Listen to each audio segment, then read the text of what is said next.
Good evening. Live from WBEZ Chicago, you're listening to live special coverage of the Illinois primary 2026. I'm Mary Dixon. And I'm Patrick Smith. The polls are closed in Illinois. Voters around the state have cast ballots in a number of races, including an open U.S. Senate seat, 5 open seats in the U.S. House, governor, statewide offices, and Illinois General Assembly seats.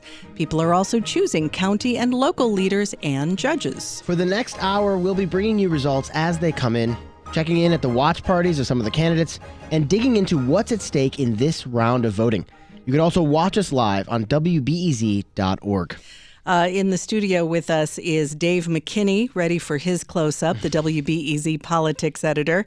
And we'll be checking in with WBEZ news anchor Melba Lara for the latest results all throughout the hour. So, Dave McKinney, Patrick Smith, here we are, a rare St. Patrick's Day primary in Illinois. And what are the top races that you and your desk have been keeping an eye on? Well, I mean, it all starts with the U.S. Senate primary. I mean, this is when retiring U.S. Senator Dick Durbin called it quits last year and decided he had had enough. That opened up a Senate seat that had not been in play since the mid-'90s. He ran in 1996, won in 97, or it was seated in 97. And so it opened the floodgates. We have a huge Senate race here. There are 3 frontrunners, but 10 Democrats. On the Republican side, 6 Republicans. So it's a big field of people. And then, of course, you go beyond that. You've got 4 contested congressional primaries on the Democratic side that cover vast swaths of the Chicago area, easily more than 1 million people, 2 million people affected there. And 2 of those 4 seats are the dominoes falling from 2 sitting House members running for Dick Durbin's Senate seat, Robin Kelly in the 2nd, and Raja Krishnamurthy in the 8th, along with Lieutenant Governor Juliana Stratton. So those seats are open, as well as, let's see, the 2nd, the 4th, and the 7th. Well, the 2nd, the 4th is that's the Garcia one, right? And that one was the one where Chuy Garcia decided he had had enough and anointed his chief of staff to be the nominee. She's not facing anybody, so there's really no primary there that we care about. Although people legitimately will look at that and see how does she perform. The big race, of course, is in the 9th district. Mm-hmm. That's the one that covers Evanston and goes all the way out into McHenry County, retiring U.S. Rep. Jan Schakowsky's seat. And there we have 15 Democrats that are running. In the Democratic primary, right. That seat hasn't been open since 1999. Jan Schakowsky went to Washington shortly after Dick Durbin took his Senate seat. Oh, my gosh, yes. It's been forever. I remember when Jan was in the Illinois General Assembly. I mean, I go back that far with it. It feels, Dave, because of Durbin's retirement, some of the people leaving to run for that office, it feels to me like there are more open seats than we've had in a long time. Am I correct on that? Is that the sense you have as well, or do we usually have these retirements and we see openings? Well, I mean, there's a lot of institutional memory that's leaving this place, mainly in our federal delegation. I mean, when you consider the amount of, in Dick Durbin, Illinois had genuine experience in tenure in the U.S. Senate. He was the Senate Judiciary Committee chairman at one point, and is number 2 to Chuck Schumer.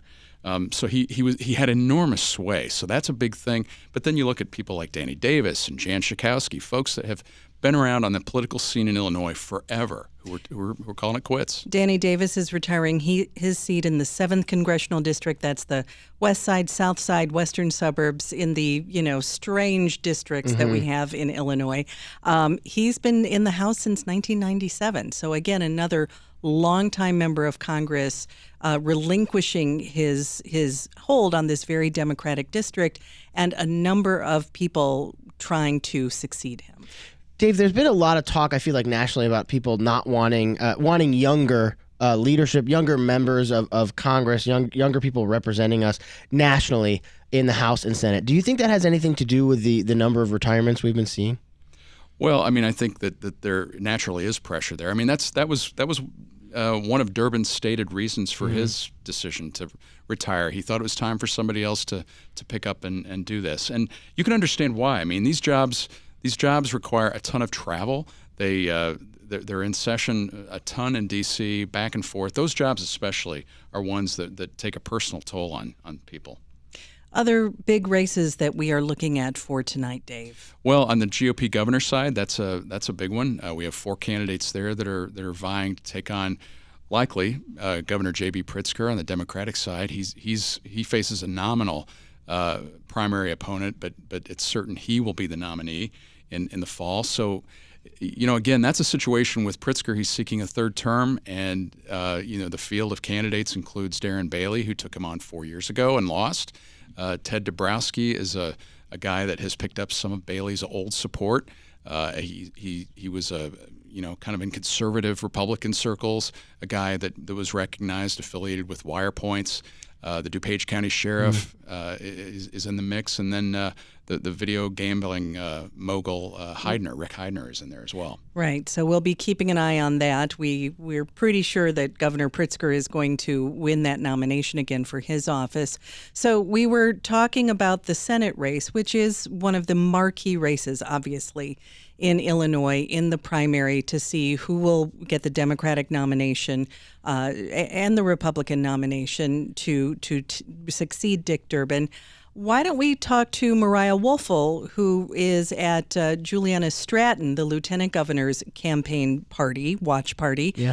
Mariah, can you tell us a little bit about where you are?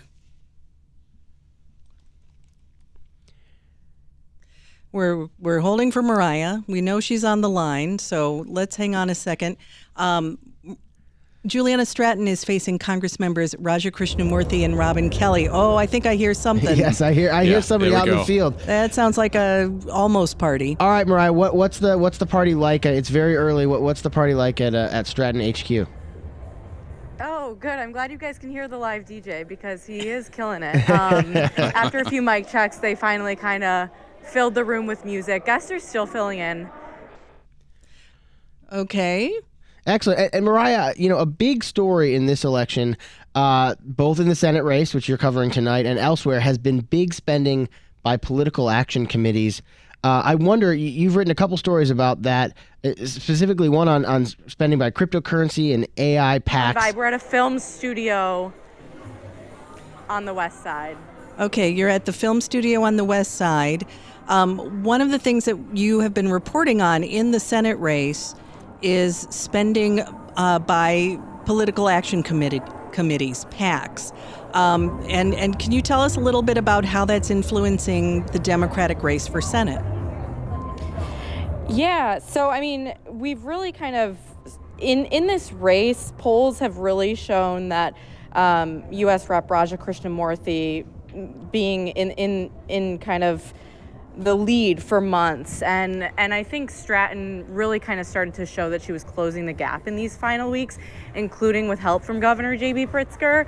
And after that happened, we really saw super PACs start to try to influence this race, helping Krishnamurthy. And in total, the Impact Fund, which had a lot of pro-Krishnamurthy donors, as well as some other super PACs, have more than $16.85 million in the Senate, and that's according to Sun-Times reporting, which is really focused on the Senate race. And of course, for Stratton, Governor J.B. Pritzker has thrown a lot of money personally and through his PAC, correct? Yeah, he has a lot riding on this race. Obviously, he's served with Stratton for 2 terms in the governor's office. And so he's been out on the campaign trail with her this week. He's spent millions to boost her campaign. And we don't know if he's going to be here tonight. Oh, okay. Interesting to see that. Dave, I want to ask you, and we're having a little bit of trouble with Mariah's line. Mariah has done a lot of great reporting. She's out tonight with a Senate candidate, but on political action committee and outside spending on congressional races. What are the kind of major interest groups we're seeing pouring money into different congressional races here in Illinois? Well, there are 3 main prongs there: crypto, artificial intelligence, and pro-Israel groups that have been behind that. And the amount that those 3 entities combined have put into 4 congressional primaries, the ones that we talked about earlier, it's close to $27 million, and that's staggering for congressional races. And for anyone living in those districts, for example, the AIPAC/pro-Israel, their PACs were split into kind of unrecognizable mini PACs, right? Affordable Chicago Now, Chicago Progressive Partnership, Elect Democratic Women Action Fund, Elect Chicago Women. And they were spreading out money in various ways to support to support candidates that they felt were sufficiently pro-Israel, pro-Israel's government, and against candidates who were, as simply asking for limits on weapons, munition shipments to Israel from the U.S. government. Yeah, the primary super PAC you're talking about there is AIPAC. And we talked to some folks, Mariah and Chip Mitchell and Mao Iqbal, the reporters on that project, talked to people like David Axelrod, who said, because of what we've been seeing happen in the Middle East, first the way that Gaza has been more or less dismantled, and now the war in Iran. It's a very controversial issue, obviously, all across the board politically, especially in the Democratic Party. Axelrod was saying that it's we're seeing AIPAC do things that they haven't done before, and that is to keep Israel out of the mix here in a way. They know who they want, but they're not advertising it. The other big PAC money buckets that we're seeing are those pro-crypto PACs, Fair Shake, Protect Progress, Big Tech. That was focusing on some state races because they want to work against Governor Pritzker's proposal to impose a social media tax. So this is all interesting stuff that has been playing out on our TVs, on our social media, in our mailboxes throughout this primary campaign. Well, and Mary, the part of it that's interesting too is that, traditionally in Illinois, you would see groups like the Illinois Education Association, the Illinois Federation of Teachers, the Illinois AFL-CIO be the big donors at the table. And now you're seeing these other groups who are coming in and, eclipsing what money that those other entities that have been on the scene here for decades were coming to the party with. We hosted a conversation about the top issues for WBEZ listeners on Say More last month, and Meg from Oak Park called in, said she's concerned about campaign finance issues like this. She was concerned about Senate candidate Raja Krishnamurthy getting money from the chief tech officer of the AI firm Palantir Technologies, Shyam Sankar.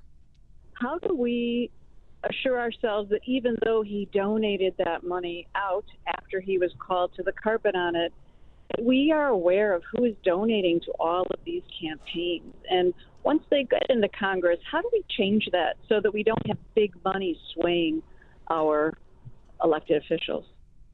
Literally the million-dollar question. Yes, indeed. And we've heard that from many people. I know we had a reporter out at the Illinois Now Today talking about their concern, hearing from voters talking about their concerns about all the dark money, the big money that had poured into that race. It's primary election night on 91.5 WBEZ, and we're streaming live. You can see our rosy faces on WBEZ.org.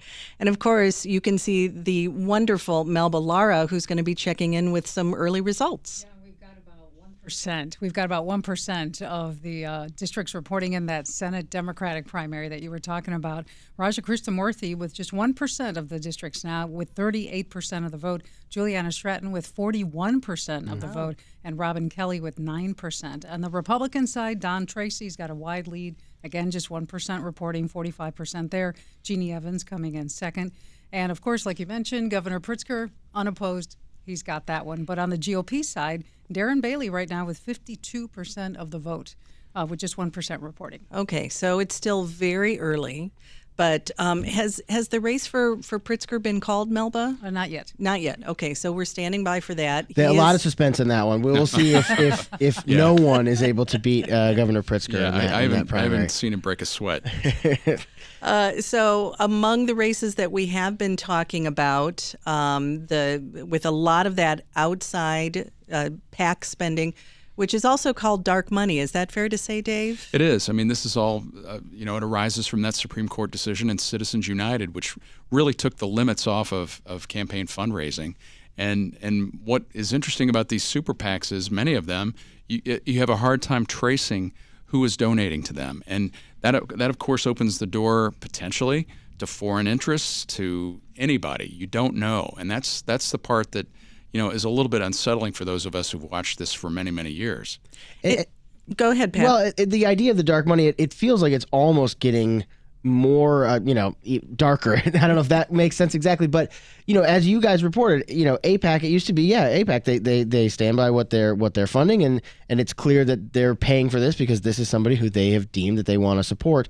Now they are kind of, using different PACs and different groups, so it's not clear. Similarly, the big tech is making our tomorrow. Pro-crypto, fair shake, as Mary mentioned. You read that, this is from Fair Shake. I want everybody to have a fair shake. Right. Maybe you are pro-crypto, maybe you're not, but and this isn't brand new, but there's just no effort at all for the groups to connect what they're actually trying to fund with the name or anything that they're putting on their literature. And to be accountable. And Mary, AP has called the race for Governor Pritzker. I would not thank goodness Pins for and Governor needles. Pritzker. I just was on pins and needles. It's nice to have a race called. The first race called of the night. This is exciting stuff. Yeah. Thank you, Melba Lara. We will, of course, be checking in on you. We're also going to talk to Mawa Iqbal, who is standing by in Springfield for one of the Republican candidates for governor. We'll check in with Mawa a little later this hour. It's WBEZ. We were talking about dark money, PAC money, influences on a number of these wide open seats around Chicago and the suburbs. One race we've been talking about is Illinois 9, where Congresswoman Jan Schakowsky has announced that she is retiring after decades in the U.S. House. It's gotten a lot of attention nationally, in no small part because of the candidacy of a TikTok star, Kat Abou-Ghazaleh, who was federally indicted for protesting immigration activities at the Broadview ICE facility.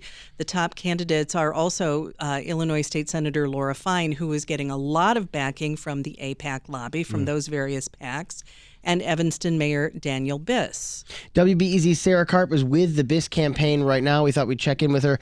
Hey, Sarah, what are they serving at Daniel Biss headquarters? Well, they're serving mostly appetizers like pretzel bites, buffalo wings, some hummus and pita, things like that. So, yeah. Have you had a chance to talk to anybody from? It's so early. Have you had a chance to talk to anybody from the campaign or any supporters who've stood out to you so far? sure. I talked to Jake Lewis, who's the communications strategist, and he was saying that he's not going to say whether they're optimistic quite yet. He's waiting for some returns to come in, and he was just saying how the elections change so much now with so much early voting, so you can't really tell from what people walking in the door, and you ask them, oh, you've been at the polls, what have you seen? You can't, it doesn't really shake out like that because so many people have voted prior to today. Well, but it is still true that if you're running a campaign, you're looking at turnout in your neighborhoods. Are they getting any indication of how things are going for their guy, Daniel Biss? They said that in the morning it was pretty slow in the places where they wanted to see it pretty robust, but that towards the afternoon it seemed to pick up, which gave them some hope. So, that though he was really clear that there's nothing definitive about what they're seeing out at the polls because so many people did already vote. So, okay. So he was just saying right now it's it's just crossing your fingers and hoping that things turn out your way. Sarah, we mentioned the three top candidates in this, including Mayor Biss. There are many candidates running for this open seat. Did you get a sense either from the person with the campaign or others there? Are people bracing for a long night? Are they expecting it could be quite a while before we get a call in this race? They are saying that they do think that it could be long. Most of the votes come from Cook County and Chicago, but there are some precincts like out in Lake County and DuPage, and they say that though only 10% of the vote comes from those counties, they might be waiting to see who's going to win from those counties, because if it's close here in Chicago and Cook County, that those might be deciding votes, and those could be well past 8 p.m. that those could come through. Sarah, did Jake give you any indication, given how Biss has sort of portrayed himself as the front runner in this race, did they give any indication as to who they consider their primary threat? I didn't really ask him. I do not know who they consider the primary threat. I mean, I know from reading all the coverage that Kat has gotten much closer than they thought that she was going to be. And that's probably why he was saying, I'm not quite optimistic at this very moment. Well, we will keep tuning in. Obviously, we'll listen for your reporting tomorrow during Morning Edition. Sarah Karp at Daniel Biss headquarters in the 9th Congressional District. Thank you for checking in with us. We appreciate it. Yeah, thanks, Talk Sarah. to you soon. Bye-bye. Maybe I should have been asking Sarah if she was bracing for a long night. I know she has a long commute home after this. So, hopefully for the reporter's sake that these get called. But more importantly for democracy that we get these right. It's primary election night on 91.5 WBEZ. We just heard Melba Lara tell us that the race has been called for the Democratic primary for Illinois Governor. J.B. Pritzker has won that primary. He was unopposed and will seek re-election. Any more results coming in, Melba? We have an update in that race for the GOP side of the governor's race, with Darren Bailey still with a wide lead at 57%, but still just 1% of the precincts reporting. An update now on the Senate Democratic primary. Raja Krishnamurthy now with 49% of the vote. Juliana Stratton with 33%. Robin Kelly at 9%. That's 2% of the districts reporting. And those are pretty much the numbers we have for now. So it's just still so early, right, Dave? Yeah, very early. I mean, traditionally, you'll see Cook County and Chicago report. You'll get a decent idea by 8 or 8:30 or 9 from those jurisdictions. But then when you get into the collar counties and certainly downstate, things straggle in, and that's certainly what we're seeing here. So let's just paint a picture of the Chicago Public Media, WBEZ, and Sun-Times newsroom tonight. Just so you know, we're going to be on the air for a little while longer. We're just talking about the early results, the vibe check. That's what we're doing. Tomorrow morning, we're going to have more complete results in Morning Edition, and In the Loop is going to start at 8:45 and go until 10 o'clock when Pat and I will be back. But in the newsroom, you have reporters who are taking in all the results, writing up a lot of what we call B matter, getting ready for whatever is going to happen in the next several hours.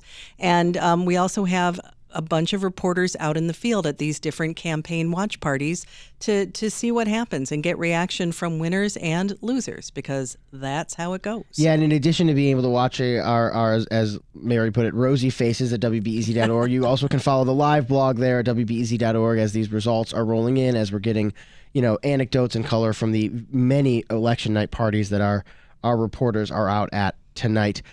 Dave, I'm wondering, obviously, every election, all politics is local, but if are there any major things, speaking of Democratic primaries, that are driving people to the polls, based on reporting that your team has done during this campaign season?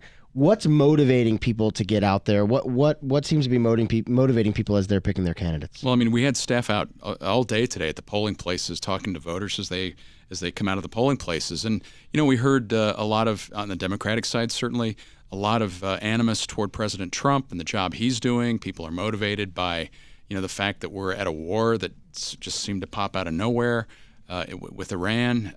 They are talking about affordability, talking about how grocery prices are going through the roof, gasoline prices going through the roof. A sense from some of these Democratic voters that the country just feels a little out of control. And so that's motivating, or it was motivating some of them to come to the polls from the folks we talked to. This was a conversation that we had in the last couple of weeks on Say More. Why don't we hear what some of our listeners had to say about what was sending them to the polls this year? What educational standards are they going to start fighting for with regard to AI and the use of technology within the K through 12 classroom? I'm a public employee.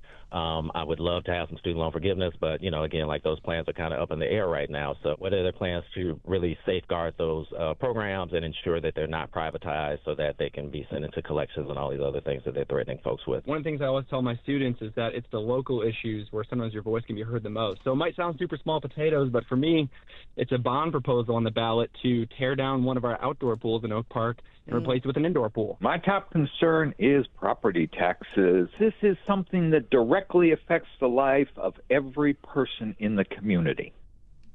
So just some of the issues, things that are really reaching into people's pocketbooks, into their lives. Those were listeners to Say More just in the last couple of weeks, talking about why they were making choices in the Illinois primary that ended today. I mean, the beauty of democracy, isn't it? I mean, everybody comes at this this choice that we have that a lot of other countries don't have, that, you know, you can have any reason you want to go to the polls, and it's always personal, and it affects the pocketbook. Hearing that montage and then getting to talk to people when they called in, Mary, did not make me envy candidates or when people who are elected to office, because then you have a constituency with a whole lot of different priorities that you need to try to serve. And yeah, I can see somebody who's motivated by property taxes, somebody who's motivated by the local pool, somebody who's motivated by threats to democracy. They might all want a different candidate. Yeah, absolutely. And it's, you know, the thing is, like, you know, you may see, you know, on the Northwest side, there's some interesting legislative races. That might be what brings people out when, you know, rather than the marquee U.S. Senate race. I mean, it runs the gamut, doesn't it? Right, because 118 seats in the Illinois House are up for election this year, and a third of the Illinois Senate seats are also. And because of the domino effect of people running for, you know, the next office up or the next two offices up, you have a lot of shifting people there on your ballot. And those races are the ones where people have the hardest time, you know, getting acquainted with these candidates, because there's just not much coverage of them anywhere, and they change over so much. It's just hard to get to know them.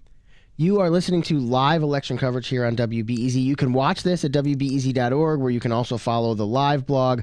We are getting results as they're coming in. Let's go down to Melba Lara, who has some new numbers. Yeah, we got a bunch of numbers now in that 8th Congressional District race that you guys were talking about earlier. Melissa Bean now with 33% of the vote.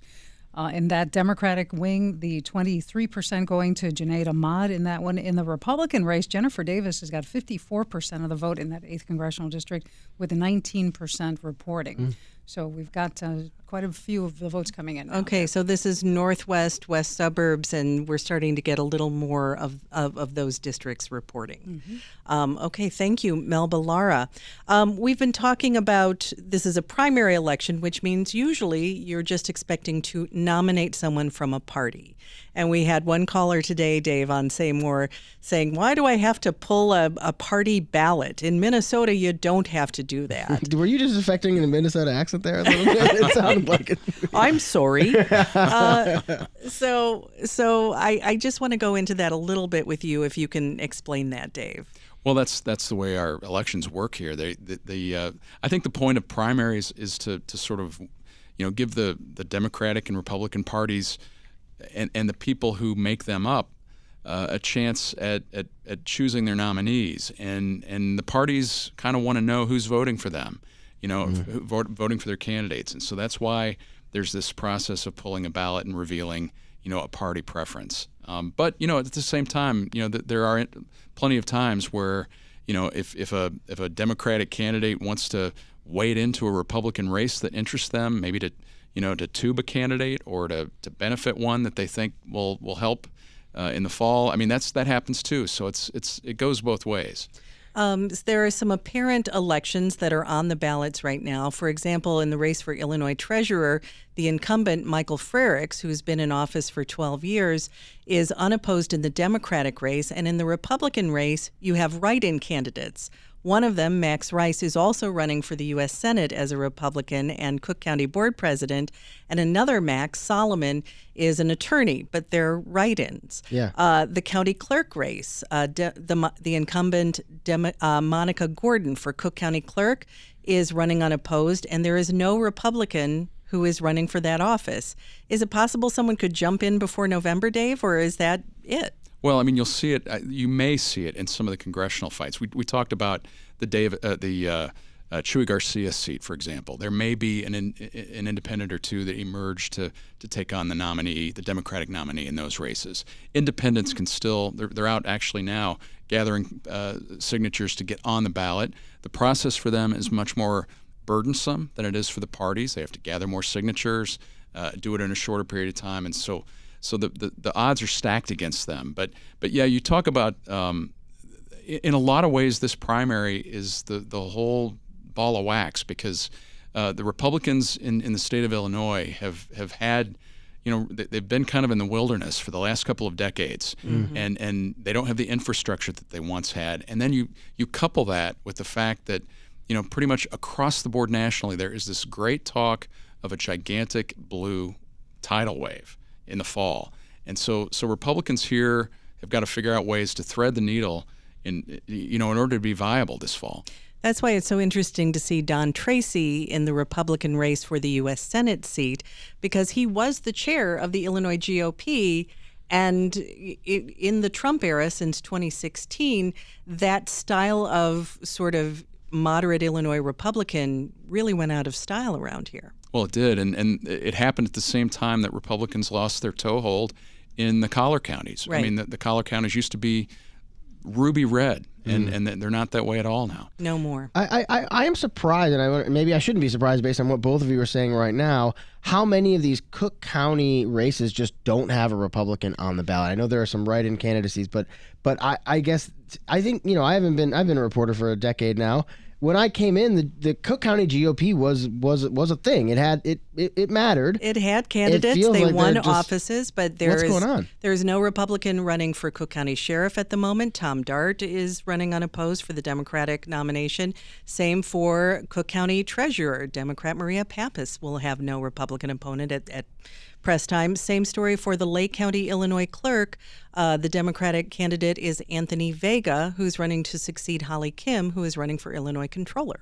I mean, part of this, though, is just finding, the party struggles, I think, with finding candidates who want to run. It's regardless of which side you're on, it's a big commitment for candidates to do this. But then, it's true on both sides, where the far fringes of both parties tend to have greater influence in these primaries. And so, the parties, the days of the parties being the ones that dictate who these candidates are, they're kind of gone.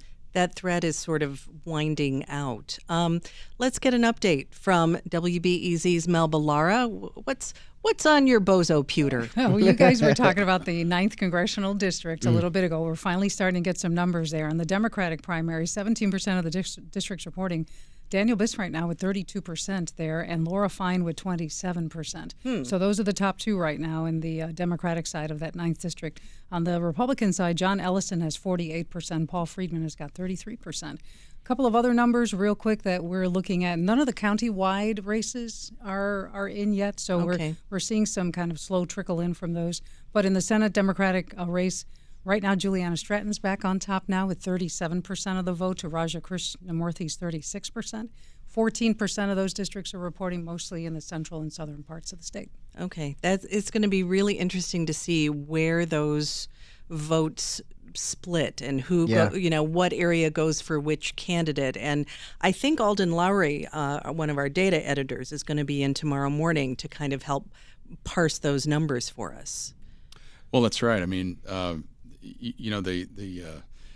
the crazy thing about the Illinois political map is that the vast number of counties in the state are red counties, and yet all the votes are up here, Chicago and the collar counties. Having grown up in one of those red counties, I mean, soybean fields don't vote, so which is very annoying to the folks who grow the soybeans. Farmers, So a little earlier, Melba, we heard you talking about early returns in the Republican race for governor. Darren Bailey was in the lead with, I think, 57% about 10 minutes ago.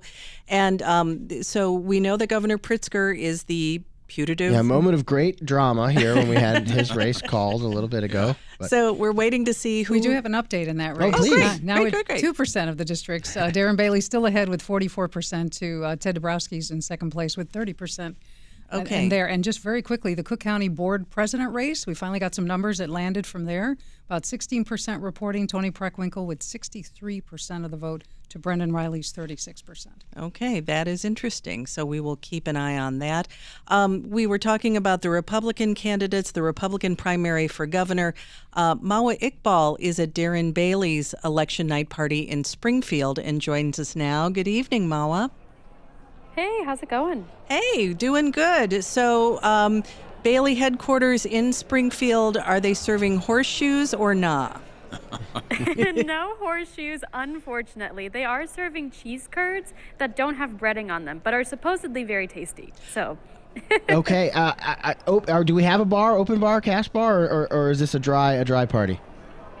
There is an open bar upstairs since we're at a convention center, and I haven't been able to scope out the scene yet, but it seems like most people are kind of like vacillating between that and like the main ballroom area where like the party actually is. Okay, it sounds like things are starting to ramp up there. We know that Darren Bailey easily won this Republican primary for governor 4 years ago and then lost pretty big to Pritzker. So is there a sense this time around that if he can win this primary, he would have a better shot against Governor Pritzker? Well, what's interesting about his time running this year versus in 2022 is that he's definitely had a rebrand, I would say. Back in 2022, he received President Trump's endorsement. This time, he did not get President Trump's endorsement, and he's been pretty mum about President Trump in general when it comes to, speaking at campaign events and at press conferences. He just hasn't really mentioned Trump at all. And I think that's part of the larger strategy of rebranding himself to be more of a quote-unquote moderate candidate. So focusing less on some of the more conservative social issues that he campaigned on last time around, like gun rights and abortion access, to more economic issues like affordability, quote-unquote kitchen table issues that he says many people across the spectrum care about. He's also got Aaron Del Mar as his running mate, who has held several different county-level positions, offices in the suburbs. And so I guess the idea from their campaign is to kind of unite the downstate central Illinois voting bloc with Darren Bailey and then with Aaron Del Mar, who could represent the Cook County sort of moderate voters. I realize it's early, Mawa, and we're just in the primary stage, but as I recall 4 years ago, Darren Bailey made a big show of coming to stay in Chicago after kind of trashing Chicago during his campaign. Is there any sense of his plan to pivot to he could be a governor for all of Illinois? Yeah, it's funny you mentioned that. We that's something that I had been thinking about too, is that the first time he ran 4 years ago, he did call Chicago a hellhole. This time around, I want to say it was a few days ago, he tweeted on his Twitter account, or I guess X account, this picture of Chicago, and it was like the Chicago skyline, and he called it beautiful. So it seems like it definitely seems like he's taking a different tone when it comes to the city of Chicago. And all the press conferences that I've covered or watched of his, he's talked about Chicago being a great place with great people who are just trying to feed their families and care about affordability. Hey, so Mal, one of the things that I noticed about Darren Bailey and his campaign schedule was that pretty much over the last couple of weeks, his campaign appearances have all been concentrated downstate, and you have the three opponents, Ted Dabrowski, Rick Heidner, and James Mendrick, all coming from the collar counties. How do you think that strategy will work for him? I mean, do you think do you think that that's a play for him to basically consolidate downstate, energize his base there, and then have the collar county candidates just kind of cannibalize one another? I guess so. I mean, it's certainly, one of the things that I've heard a lot of political analysts talk about when it comes to primary elections is that typically, especially in Republican primaries, you have more conservative voters. That's certainly the vibe I get from the people who've come to his watch party too, is that there are a lot of these really staunch Republican, more conservative, more far right-leaning voters. So perhaps it's something that he wanted to, in these final days, just really solidify his sort of downstate roots, I guess, because he is quite popular down here, and that was certainly true in 2022. That seems to be the case now.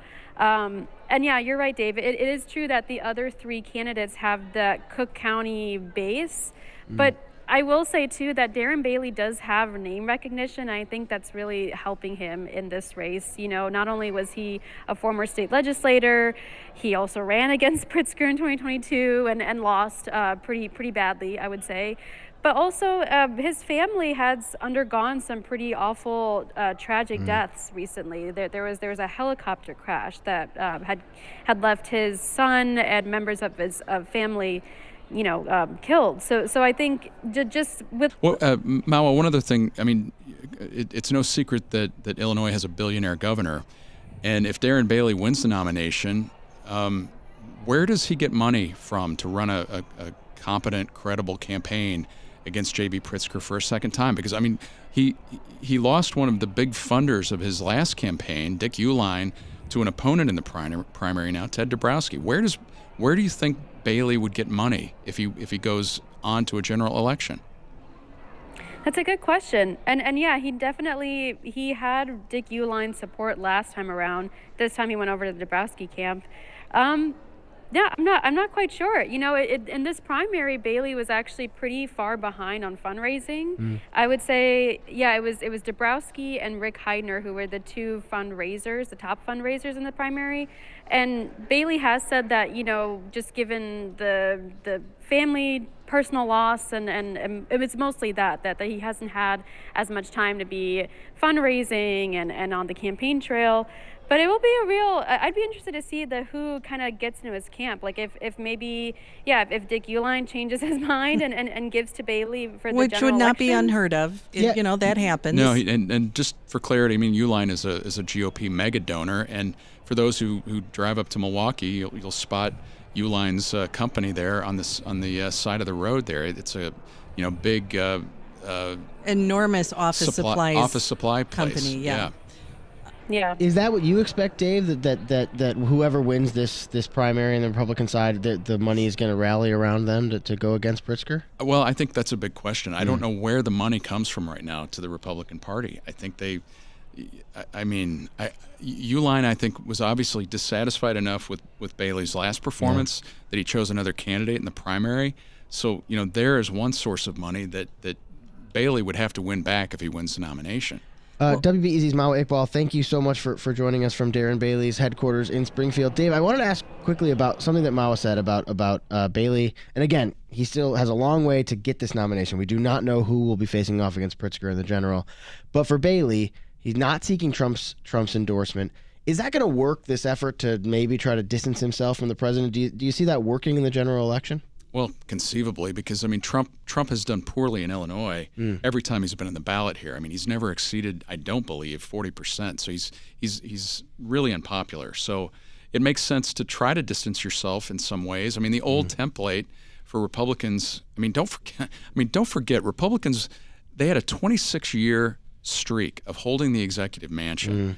At one time. That was from 1977 to 2003. Correct. Not that long ago when you think about it.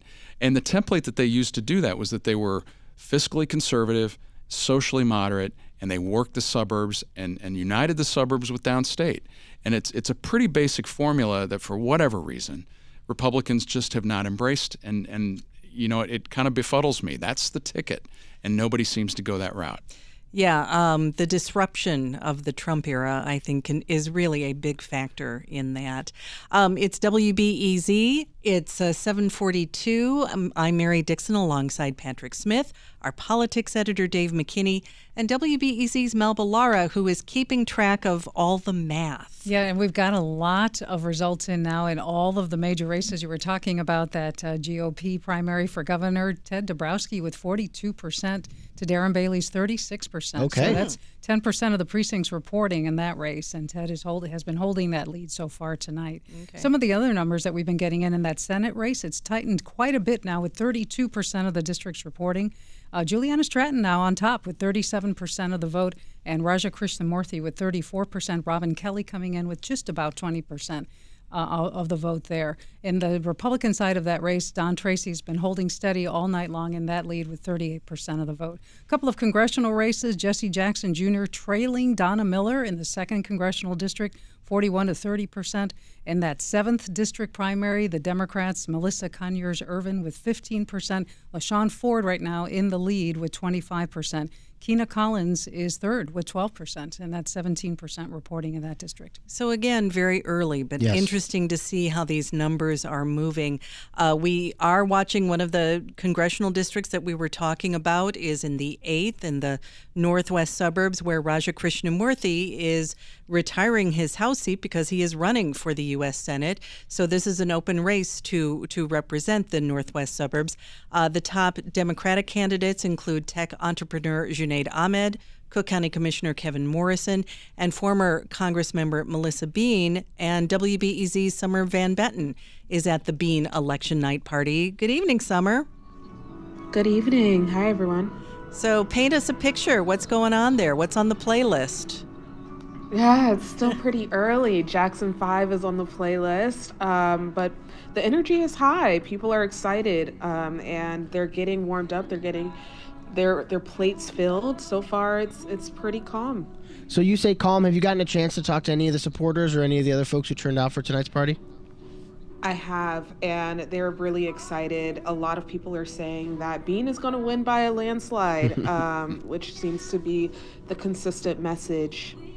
So Melba Lara has some numbers from the 8th Congressional District. And some of those numbers just landed in here with 45% of reporting. Melissa Bean with 33% now in that race, and she's maintained that lead tonight. When you talk to the supporters, besides feeling excited, feeling like it's going to be a landslide, we should say, despite that lead, it is early. Summer, what are they telling you was their main? Why are they a supporter of Bean? What drove them to support this candidate? A lot of individuals supported her when she was a congressperson back in 2011 or so, and a couple of supporters mentioned her support of the Affordable Care Act and how that vote rubbed some more conservative district members the wrong way at the time.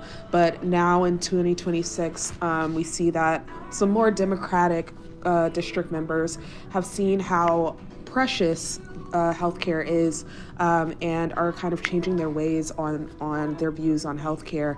And that's one point that a lot of people mention. A lot of people mention how she's more of a moderate Democratic leader that they can look to, and they support her views, especially as it relates to international affairs, some of the wars that we're seeing, and the engagements we're seeing in Ukraine.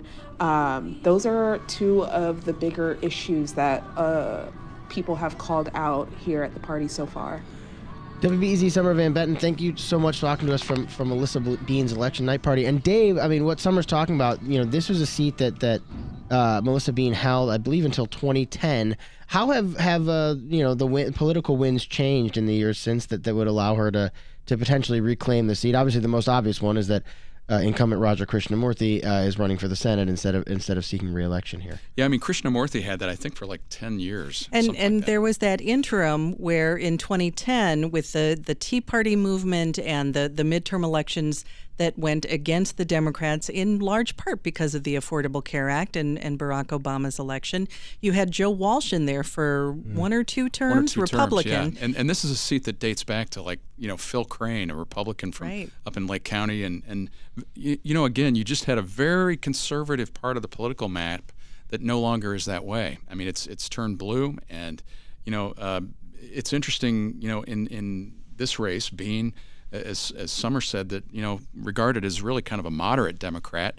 We've seen a lot across the country about how progressives in the Democratic Party are the ones making the most inroads in some of these primary battles. And so here, one of the candidates, Junaid Ahmed, he is clearly, he fits that profile. He had Bernie Sanders coming out for him, did he not? Absolutely. And so, here you see a big difference where I think what it suggests is that there still is some remnant of some of that, I wouldn't say conservative anymore, but kind of that, middle of the road, once right-leaning kind of identity there. We are following early election results here on 91.5 WBEZ. I'm Mary Dixon alongside Patrick Smith and Dave McKinney, our WBEZ politics editor. WBEZ's Melba Lara is keeping track of the early returns. Anything new to report, Melba? We do. In that 9th Congressional District race on the Democratic side, Daniel Biss is still in the first place there with 30% of the vote. We have 70% of the votes counted now in that 9th Congressional District. And Kat Abu-Ghazala is now second in that race. Okay. I mean, I think in that race, if you're Daniel Biss right now, you're looking at these numbers and feeling quite optimistic. I mean, with 70% of the votes counted, and he's carrying now a lead of about 6 percentage points. That's a pretty healthy gap right there. Okay. And just to be clear, I had to look this up for myself, knowing that we were going to be talking about this tonight. In Illinois, it is a winner-take-all primary. It's not a 50+1. Right. If you've got 30% of the vote and you lead this field of 15 candidates, then you have the nomination. If it were to remain like that with 100% of the precincts reporting. So just wanted to make that clear, because I wasn't sure about that. That's true, and I mean there's a lot to coalesce around. If Biss does get the nomination, he's going to have the task of kind of reuniting, some parts of the Democratic Party here to support him. But again, it's going to be a deal where this is going to be Democrats are going to be prohibitive favorites in the fall, really regardless of who the nominee is on the Democratic side. Right. The Republicans in the 9th District, let me check my notes here, guys. I've got a really long list of notes. There's Mark. We do have some numbers. You do? John Ellison's got 48% there in the 9th District, and Paul Friedman's got 33%, but only 38% of the votes have been counted. In the Republican primary for the 9th District. For the 9th District. And John Ellison is a pastor. Paul Friedman, I don't know too much about, but so again, it would putatively be the Democrats to win, but that is why you go to the polls. Dave, one other race I wanted to talk with you a little bit about, the 2nd Congressional District, which we talked about a bit at the top, that Mary mentioned. that is an open race because Robin Kelly is running for Senate. This is a district that stretches from Chicago all the way south all the way, I think, to Danville. On the Democratic side running, we've got Cook County Commissioner Donna Miller, Metropolitan Water Reclamation District Commissioner Yumika Brown, and then Jesse Jackson Jr., and we do not know how this race is going to turn out today. Obviously the son of the Reverend Jesse Jackson, who passed away very recently. When you were covering politics and Jesse Jackson Jr. went to federal prison for misusing campaign funds, did you ever think we'd be at a place where he was back and a top candidate to get that office back? No, because he kind of self-combusted politically back then, and he was tied into the never accused of criminal wrongdoing as part of the Blagojevich situation, but he had his own problems. You usually think if somebody goes to federal prison, that then becomes a permanent black check on their record. And in this case, Jackson was hoping to persuade voters in this district that he deserves a second chance, that there are certainly constituents across the board who have had problems in their past and have rectified them and paid whatever debts they owe to society, and he was clumping himself into that category. But these numbers we're seeing right now, again, with 61% of the votes counted, Jackson is well behind Donna Miller, and it feels sort of like Jackson is not getting a bump that many of us had expected with the all the attention on the death and funeral of his father. Jesse Jackson, we expected that there would be some kind of bump that he would get. But Donna Miller is one of those folks who was funded heavily by AIPAC, and she has she's been able to be on television, on TV ads, extensively in that district. Yeah, there were 11 candidates running in the 2nd District. Donna Miller, Jesse Jackson Jr., Robert Peters, Majority Whip in the Illinois Senate. They were among the top candidates. But it's also true that Donna Miller is a sitting Cook County Commissioner, chaired Planned Parenthood Illinois Board, and also worked with Robin Kelly, and got a lot of the AIPAC money to run those TV and social media ads. And her spouse was a former Illinois House member as well, David Miller. And, right. And what's interesting, kind of given that this looks like it's a battle now between Miller and Jackson, that back in the day when David Miller was a House member, he was backed by the Jackson political organization and unseated an incumbent in the House with the Jacksons backing. So it's kind of interesting now that Miller is going against what's left of the Jackson organization. I mean, things do turn, don't they? So this is election night, primary election night on 91.5 WBEZ. We are covering a number of big primary races for nominations to some big federal and statewide offices in Illinois, as well as county races. So we were just talking about the 2nd congressional race. We just heard from the 8th District, where Melissa Bean has an early lead in that race to succeed Raja Krishnamurthy. Yes, and then, of course, one of the top races we've been covering, a race that's gotten a lot of national attention, is in the Illinois 9th, where Melba just gave us that update that Kat Abogazala is now in 2nd place to Evanston Mayor Daniel Biss. Why don't we talk to Juan Pablo Ramirez-Franco, who is at Kat Abogazala's election party right now. Juan Pablo, thanks so much for joining us. Hey, Pat. Hey, Mary. How's it going? Hey, we're happy to talk with you. Doesn't sound as much fun as where you are. It's always well, fun. I'm where stepping Juan out so I Pablo can is. hear you guys. That's true. So but yeah, you guys, the big news. Oh, go ahead. No, so what's the scene? We've got 70% of the vote in the 9th district, and it looks like Kat is pulled into second place, second to Daniel Biss. Sure thing. Well, I'll tell you what, it's buzzing up here. Just a bit ago when we saw that Kat pulled into second place, I heard somebody say, file in if you're here to party. It's pretty packed here at Replay up in Andersonville. People are excited. People are feeling good. They're having fun. So Melba is reporting we've got Daniel Biss with about 30% of the vote, Kat with 25%, and Laura Fine 20%, and that's with 78% reporting. But Juan Pablo, it sounds like folks at Kat Abu-Ghazel's party are feeling optimistic, despite Dave saying, "Oh, I would be feeling good if I was Evanston Mayor Daniel Biss." Sounds like Abu-Ghazel's supporters are feeling good right now. I would say what I've been hearing is that it's not over until it's over is the sort of energy that's going on up here at Replay. So they're gonna watch how it plays out. Have you been talking to any folks close to the Kat Abu-Ghazala campaign? Whether she wins or loses, she has definitely made a splash in this district where she only recently became a resident. Are there any plans for her after this primary election is over if she is not going to be the nominee? I haven't been able to track down Kat or anybody from her team to talk about that yet. But what we can say is that Kat's really kind of lit a flame in Chicago and sort of the Democratic Party at large, where people are really excited about what new blood will mean for the party. Okay. Juan Pablo Ramirez-Franco talking to us from Replay in Andersonville, Kat Abu-Ghazala's election night party. Juan Pablo, thank you so much, and we will obviously keep following your reporting throughout the night at WBEZ.org and then tomorrow on Morning Edition. Mary, one thing I want to throw out here real quickly. We haven't talked a whole lot about the 7th Congressional District. That's right. The Danny Davis is retiring, and there are a number of candidates for that open seat. I mean, Melba, what are our latest numbers on that race? And on the Democratic side, LaShawn Ford's been having a lead all night long, 23%. Melissa Conyers-Irvin with 19%, and then Anthony Driver's third with 11%. Anthony Driver, the head of the Cook County, the Community Commission for Police and Safety, Public Safety and Accountability. Forgive me, I had to remember what the CCPSA stood for. That is one of the many oversight boards of the Chicago Police Department, and obviously he's been politically ambitious since he took over that role a couple of years ago. I mean, this race is interesting because LaShawn Ford, the long-serving Illinois House member, had the backing of Danny Davis, and also he was backed by House Speaker Chris Welch and the Proviso Township Democrats, which was a big thing. But he was butting heads with the city treasurer, Melissa Conyers-Irvin, who was another one of these folks who was getting a ton of this super PAC money and on TV constantly. So what it looks like in this race is happening with 62% of the vote is and again the lead is only 4 percentage points, but still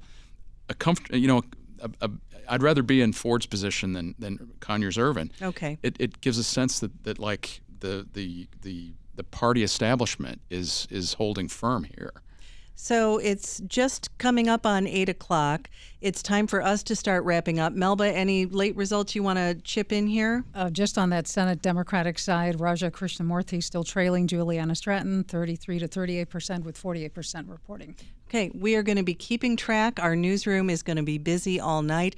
We're going to wrap it up here because Patrick Smith and I are going to get up early tomorrow morning, listen to Morning Edition for results. We are going to be bringing live coverage with In the Loop with Sasha Ann Simon starting at 8:45. And then Pat and I will be back on the air at 10 a.m. Just want to say a big thank you to our people who helped make this special coverage possible. Patrick Smith, of course, our senior producer, Maha Ahmed, Micah Yason, our production intern, Brooke Miller, engineers Deshaun Smith, Dave Miska, on video, Brian Ernst and Zubair Khan. And special thanks to Dave McKinney and Melba Lara for riding along with us. We will talk to you tomorrow. Thank you so much.